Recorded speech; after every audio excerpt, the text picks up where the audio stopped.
یہ وہ جگہ ہے جہاں امام الانبیاء صلی اللہ علیہ وسلم نے 622 عیسوی میں ہجرت مدینہ کے بعد مسجد نبوی کی تعمیر کے دوران قیام کیا۔ 12 ربیع الاول پیر کے دن آپ صلی اللہ علیہ وسلم مدینہ میں داخل ہوئے اور آپ کی اونٹنی اس جگہ آ کر بیٹھ گئی جہاں آج مسجد نبوی موجود ہے۔ رسول اللہ صلی اللہ علیہ وسلم نے پوچھا کس کا گھر قریب ہے تو فوراً حضرت ابو ایوب انصاری رضی اللہ تعالی عنہ نے کہا یا رسول اللہ میرا گھر سب سے نزدیک ہے۔ چنانچہ آپ صلی اللہ علیہ وسلم نے مسجد نبوی کی تعمیر کے دوران حضرت ابو ایوب انصاری رضی اللہ تعالی عنہ کے گھر قیام فرمایا اور تعمیر کے بعد مسجد نبوی میں رہائش اختیار فرمائی۔ جب آپ صلی اللہ علیہ وسلم مدینہ میں داخل ہوئے تو مدینہ والوں کا ایک جمع غفیر آپ صلی اللہ علیہ وسلم کی زیارت کے لیے اکٹھا ہو گیا۔ انہی لوگوں میں ایک شخص تھا۔ جب اس شخص نے رسول اللہ صلی اللہ علیہ وسلم کے چہرے مبارک کی طرف دیکھا تو وہ یہ کہنے پر مجبور ہو گیا کہ یہ شخص جھوٹا نہیں ہو سکتا۔ یہ شخص یہودیوں کے بڑے عالم عبداللہ ابن سلام تھے۔ چند دنوں بعد عبداللہ ابن سلام آپ صلی اللہ علیہ وسلم کی خدمت میں حاضر ہوئے اور آپ سے 3 سوالات کیے۔ آپ صلی اللہ علیہ وسلم نے ان کے جوابات دیے تو عبداللہ ابن سلام بول اٹھے میں گواہی دیتا ہوں کہ آپ اللہ کے رسول ہیں۔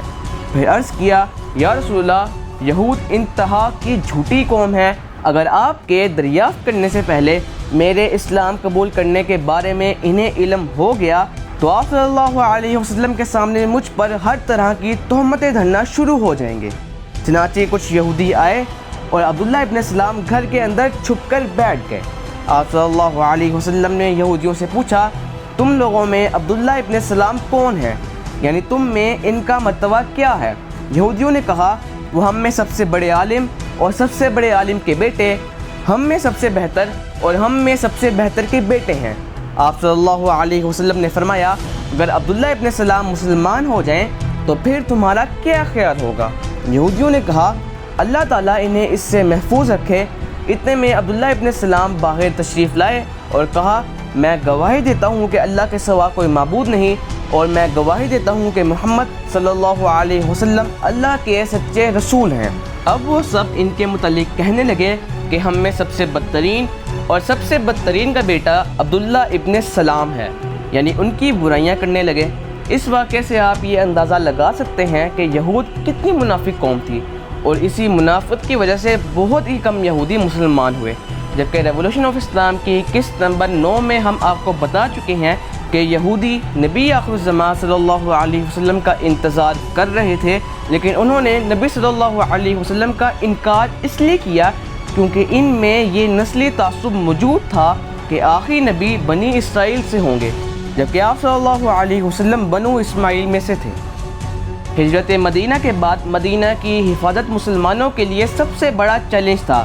مدینہ کی حفاظت کے لیے ایک معاہدہ لکھا گیا جسے ہم کانسٹیٹیوشن آف مدینہ یا میثاق مدینہ کے نام سے جانتے ہیں۔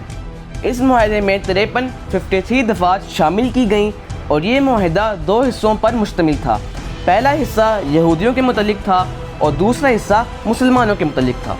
یہودیوں سے متعلق اہم دفعات یہ تھیں مدینہ میں رہتے ہوئے یہودیوں کو مذہبی آزادی ہوگی، مدینہ کا دفاع جس طرح مسلمانوں پر لازم ہے اسی طرح یہودی بھی اسے اپنی ذمہ داری سمجھیں گے، بیرونی حملے کے وقت مسلمانوں کے ساتھ ساتھ متحد ہو کر مدینہ کے دفاع میں حصہ لیں گے، ہر قاتل سزا کا مستحق ہوگا، مسلمان کے قتل ناحق پر اگر ورثہ رضامندی سے خون بہا لینے پر آمادہ نہ ہوں تو قاتل کو جلاد کے حوالے کیا جائے گا۔ ثقافتی معاملات میں یہودیوں کو مسلمانوں کے برابر کے حقوق حاصل ہوں گے، یہودی اور مسلمان ایک دوسرے کے حلیف ہوں گے، کسی سے لڑائی اور صلح کی صورت میں دونوں ایک دوسرے کا ساتھ دیں گے، مسلمانوں پر جارحانہ حملے کی صورت میں یہودی مسلمانوں اور یہودیوں پر حملے کی صورت میں مسلمان ان کا ساتھ دیں گے، قریش یا ان کے حلیف قبائل کو یہودی مدد نہیں کریں گے، یہودی اور مسلمانوں کے درمیان کسی قسم کے اختلافات کی صورت میں عدالت حضرت صلی اللہ علیہ وسلم کی ہوگی اور ان کا فیصلہ قطعی ہوگا۔ اسلامی ریاست کے سربراہ امام الانبیاء صلی اللہ علیہ وسلم کی ذات ہوگی اور یہودی بھی آپ صلی اللہ علیہ وسلم کی قیادت تسلیم کریں گے۔ اس طرح امام الانبیاء صلی اللہ علیہ وسلم مسلمانوں اور یہودیوں کی متحدہ افواج کے سربراہ بھی ہوں گے۔ ان کے اندرونی معاملات میں کوئی مداخلت نہیں کی جائے گی۔ شہر مدینہ میں ایک دوسرے فریق کے ساتھ جنگ کرنا حرام ہے۔ اس معاہدے کی سب سے اہم خصوصیت یہ تھی کہ آن حضرت صلی اللہ علیہ وسلم نے یہود سے اپنی قیادت تسلیم کرائی، جو صدیوں سے مدینہ کی قیادت کرتے چلے آ رہے تھے۔ اس معاہدے کا دوسرا حصہ مسلمانوں کے متعلق تھا۔ اس کا سبب جاننے کے لیے تاریخ میں تھوڑا پیچھے چلتے ہیں۔ نبی صلی اللہ علیہ وسلم کی مدینہ آمد سے پہلے اوس اور خزرج آپس میں ہی لڑا کرتے تھے، اور ان کے مابین 617 عیسوی میں ایک بڑی جنگ بیٹل آف بغات یا بیٹل آف بوتا بھی ہوئی تھی۔ ان کی آپس کی دشمنی کو ختم کرنے کے لیے معاہدے میں ان کے متعلق دفعات بھی شامل کی گئیں۔ مسلمانوں کے متعلق اہم دفعات یہ تھیں: تمام مسلمان اپنے آپ کو رضاکار سمجھیں گے، مسلمان آپس میں امن اور اتحاد قائم رکھیں گے جو اسلام کی بنیاد ہے، اگر ان میں کوئی اختلاف ہو تو آن حضرت صلی اللہ علیہ وسلم کے فیصلے کو تسلیم کریں گے، مسلمانوں کے مختلف عناصر کو حقوق و فرائض کے لحاظ سے مساوی سمجھا جائے گا، فوجی خدمت سب کے لیے ضروری ہوگی، قریش مکہ کو پناہ نہیں دی جائے گی، تمام مہاجرین کو ہر معاملات میں ایک قبیلے کی حیثیت دی گئی، جبکہ اس منشور کی روشنی میں انصار کے قبائل کو اسی شکل میں تسلیم کیا گیا۔ تمام معاملات کے لیے اور آپس میں اختلافات کے لیے آن حضرت صلی اللہ علیہ وسلم کا فیصلہ قطعی ہوگا۔ میثاق مدینہ دنیا کی تاریخ کا پہلا بین الاقوامی تحریری معاہدہ تھا۔ بعض مورخین میگنا کارٹا کو پہلا بین الاقوامی معاہدہ قرار دیتے ہیں، حالانکہ میثاق مدینہ 622 عیسوی میں ہوا تھا، جبکہ میگنا کارٹا 600 سالوں کے بعد 1215 عیسوی میں انگلستان کے شاہ جون اول کے زمانے میں ہوا تھا۔ نبی صلی اللہ علیہ وسلم نے مدینہ کی حفاظت، جو کہ ایک بڑا مسئلہ تھا، حل کر دیا، لیکن اس کے باوجود ایک اور مسئلہ بھی موجود تھا۔ وہ مسئلہ یہ تھا کہ مہاجرین مکہ مدینہ میں معاشی طور پر کسمہ پرسی کی زندگی بسر کر رہے تھے، کیونکہ قریش مکہ نے اپنی پوری کوشش کی تھی کہ مسلمان ہجرت نہ کریں، اس لیے مسلمانوں نے چھپ کر ہجرت کی تھی، جس کی وجہ سے ان کا سارا سامان مکہ میں قریشیوں کے قبضے میں رہ گیا۔ ان مہاجرین کی کفالت اور ان کو معاشی طور پر مضبوط کرنا آپ صلی اللہ علیہ وسلم کے لیے ایک بڑا چیلنج ثابت ہوا۔ اس مسئلے پر قابو پانے کے لیے آپ صلی اللہ علیہ وسلم نے مواخات مدینہ کا اعلان کیا۔ حضرت انس بن مالک رضی اللہ تعالی عنہ فرماتے ہیں کہ رسول اللہ صلی اللہ علیہ وسلم نے ان کے گھر میں مہاجرین اور انصار کو مواخات اسلامی کی تلقین فرمائی، اور انہی کے گھر میں دونوں سے اخوت اسلامی پر قائم رہنے کا حلف لیا، اور ان میں سے دو افراد کو بھائی بھائی بنا دیا۔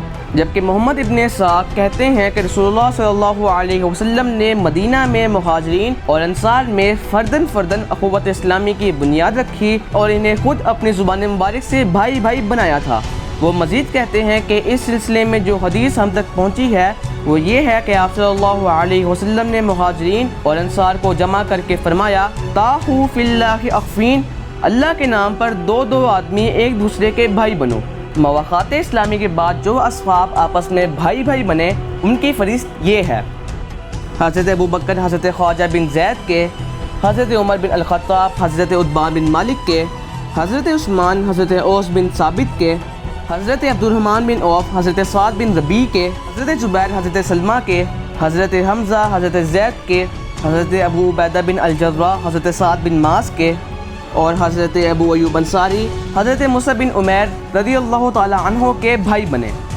اس مواخات اسلامی میں تقریباً 70 لوگ شامل تھے، 35 مہاجرین سے اور 35 انصار سے، اور اسی کے ساتھ آپ صلی اللہ علیہ وسلم نے ایک اور بڑا مسئلہ حل کر دیا۔ مدینہ کی حفاظت کا مسئلہ حل تو ہو گیا، لیکن قریش مکہ آرام سے نہ بیٹھے اور انہوں نے مدینہ والوں کو دھمکی آمیز خط بھیجنا شروع کر دیے، اور اسی کے ساتھ غزوات کا سلسلہ بھی شروع ہو گیا۔ غزوہ بدر، جو سمجھا جاتا ہے کہ اسلام کا پہلا غزوہ تھا، اس سے پہلے بھی 8 غزوات لڑے گئے، جن کی تفصیلات ہم آپ کو اگلی قسط میں دکھائیں گے۔ اگلی قسط دیکھنے کے لیے سیکھ اسلام کو سبسکرائب کیجئے اور بیل آئیکن کو کلک کیجئے۔ صدقہ جاریہ کے لیے اسے دوستوں کے ساتھ شیئر کیجئے۔